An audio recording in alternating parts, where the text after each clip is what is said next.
Hey guys, it's Hunting with Tamika. I just wanted to come on and say hello to everyone. I hadn't been on in a long time talking, but I just really wanted to come on and let y'all know everything's going good. We just got back from the Tennessee TAC this past weekend. We had a good time. We had a lot of rain. I didn't get to shoot for the 111-yard shot. I went up there to shoot for it, and of course, a hailstorm come up, and the wind was blowing really hard and it was storming, so I never got to shoot for it. But next year I'm going to be really ready to shoot. But anyhow, I kind of wanted to go on and tell y'all how I prepared for the TAC, what we done, and what you need to carry with you to the TAC, things you might not think about. And I'm glad that I did those things, how I prepared and whatnot to help me do good. I'm out here just looking. We did get the grass cut and it looks really well. So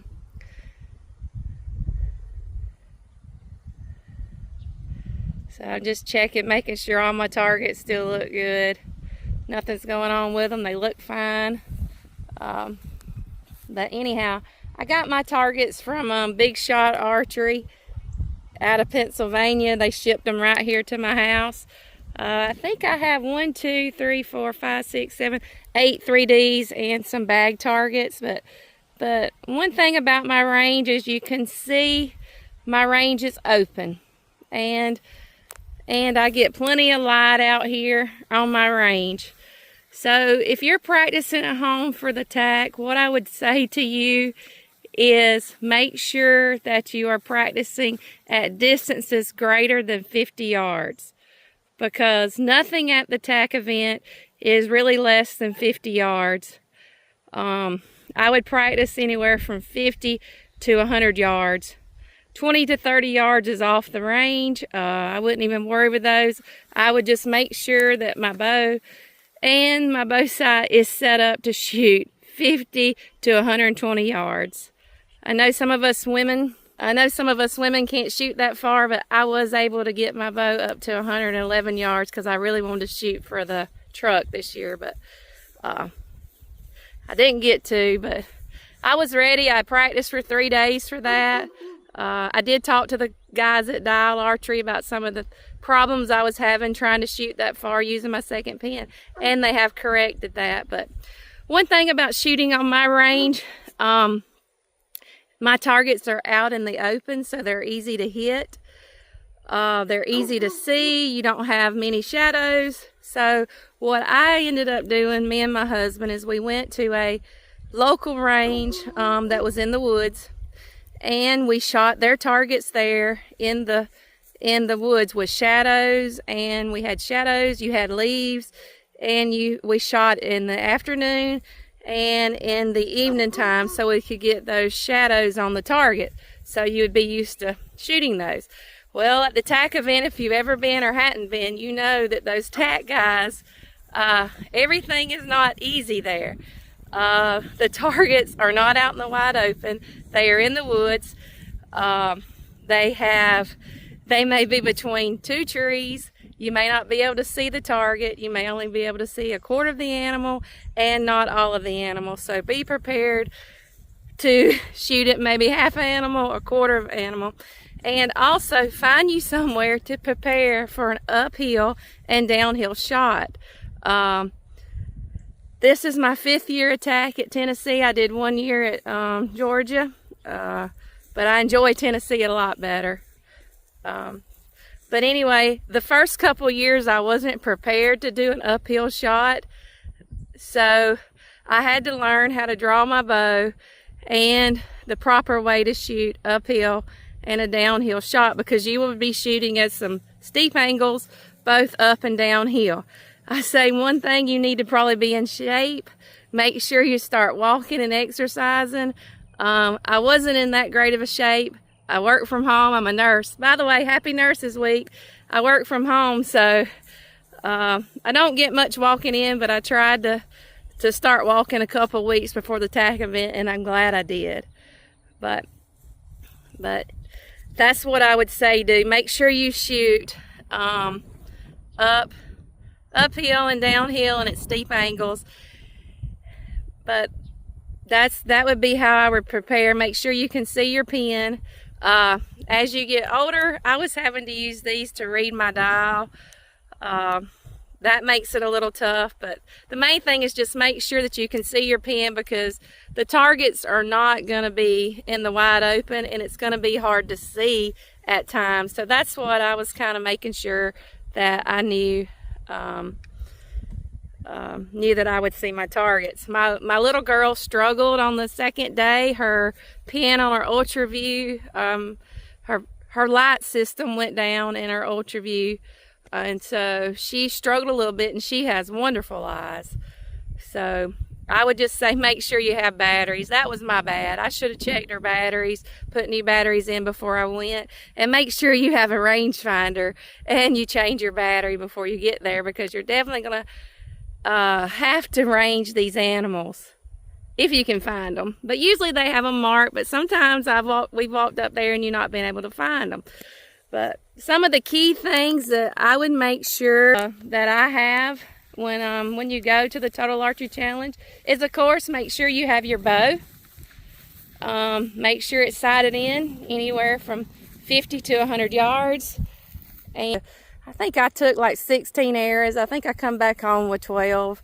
I didn't lose that many, but make sure that you have plenty of arrows. I would take 2 dozen just in case, but I never take that many, and neither does my husband. So we never take that many. But anyway, make sure that you have an extra release in case you lose your releases. 2 or 3 releases with me extra. So I make sure, and I have a bino harness. Make sure you got a bino harness, and on my harness I have a harness that I can put my binoculars in. My rangefinder, and I got a pocket on it that I can put my release in, and I usually have 2 or 3 releases and my phone there with me just in case I need it for pictures and videos. And you can also take your GoPro if you need it. But anyway, I have a good bino harness, and I use a Badlands body harness, so that works really well. A backpack is an essential thing that you need.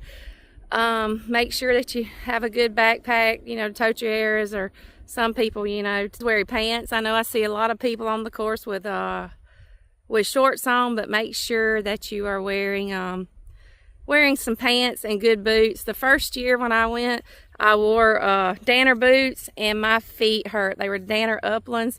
Don't wear anything like that. Make sure you have a good boot with a good footbed. I ended up wearing some Loas, and they did a lot better. My sister, my daughter, she ended up field testing some boots there at the Total Archery Challenge this year in Tennessee, and they were the Lacrosse Ursa, and she said they were really good and real comfortable, and they were waterproof. Make sure you have a waterproof boot too, because you never know when it's going to rain, hail, or storm on you out on the course. So another thing that we didn't do this year is that we forgot our raincoats. So luckily we was able to go and pick up a rain jacket, but that was definitely a need this year because we got stuck on the range in the rain and it lightning, and so make sure that you have a raincoat and you're good with that. But anyhow, also another thing is have some snacks in your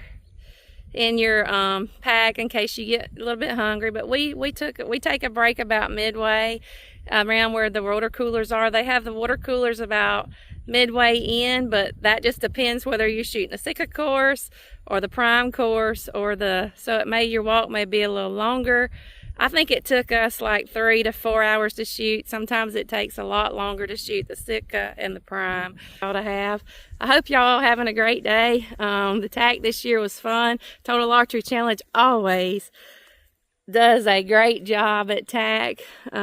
Tennessee was fun, all but the rain there. The rain, well, at least we didn't get hot was one thing. So, it wasn't too bad, but let me get my book and make sure that I've told y'all. Okay, another thing is have plenty of money, because at the TAC event, If you want to shoot for the truck, it's about $15 a shot. Make sure you have plenty of money to do that. And also make sure you have plenty of money to buy. They have a lot of vendors there, so you can buy shirts or arrows or whatever. We met a lot of nice people there. Be prepared to talk, be prepared to walk, and just be prepared to have a good time. Don't forget your bow, don't forget your binoculars, don't forget your rangefinder, don't forget extra batteries for your rangefinder. That's old Moose barking in the background. But don't forget your extra batteries for your rangefinder, and if you run a light system on your sight. Also be prepared, again, to shoot 50 to 120 yards. Be prepared to shoot in low light conditions. Make sure you're practicing up and downhill shots. Be in shape, which I didn't do well with that. And mostly just be prepared to have a good time and enjoy it, and enjoy the sport of archery. If you haven't done a total archery challenge before, I would suggest that if you love archery like I do, like me and my husband and daughter do, and Moose, of course, because he walks every mile I make out here on my course, just make sure that you have a great time and you get to go once in your life. I'm 50 years old, so that's how I got hunting with Tamika at 50. So I like to shoot a bow. It does make me a better deer hunter, that's for sure. So get out there and enjoy the tack. And if you have any questions, just let me know and I'll try to answer them for what you might need. I think I've covered everything that I wanted to cover. Like and subscribe to my channel. It's Hunting with Tamika at 50. And if you want to follow me on Facebook, it's Bowed Up Down South with TNT. So as always, later and happy hunting. Talk at you later.